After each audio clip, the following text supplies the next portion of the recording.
જય હિન્દ મિત્રો, આર્મી વાળાના જે પરિવાર છે ભાઈ, ગરીબ પરિવાર છે એની ઉપર બુટલેગરો દ્વારા જે દારૂ પીને ભાઈ ઘરે આવીને મારવામાં આવ્યા છે ભાઈ. ભાવનગરની આકુવાડાની ઘટના છે જ્યાં આર્મી વાળો પરિવાર છે બિચારા 2-3 દિવસથી ખાધું નથી ભાઈ. અને બીજું તો જે આ બુટલેગરો છે દારૂના ધંધા કરે છે, વ્યાજનું વટાવણું કરે છે, અને બીજું તો પોલીસ વાળાને હપ્તા આપે છે ભાઈ. એટલે પોલીસ વાળા બિચારા આ ગરીબ લોકોની છે FIR નથી લેતા. ભાવનગરના SP તો સારામાં સારા જ છે, પરંતુ જો આ ગરીબની વેદના સમજો. આ બિચારી છોકરી 2 વર્ષની છે, આના મમ્મીને પણ મારવામાં આવે છે ભાઈ. ઓલો દારૂ પી ગયેલો હતો ભાઈ, તમને હું વિડીયો પણ દેખાડીશ. તમે આ વિડીયો જુઓ પેલા તો.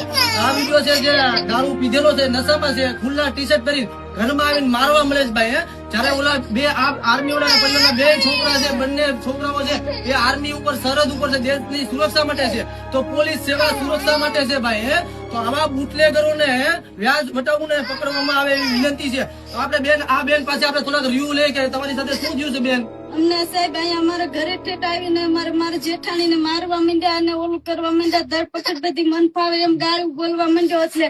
અને આ છોકરી અત્યારે રહેતી નથી ને એના મમ્મીને મારીને ઉપર જતા એક લઈ ગયા છે જેલમાં. આપણે બેન તમે બોલજો ને થોડુંક, તમારી મમ્મીને કઈ રીતે લઈ ગયા છે? મારા મમ્મીને વાળ પકડીને માર્યા.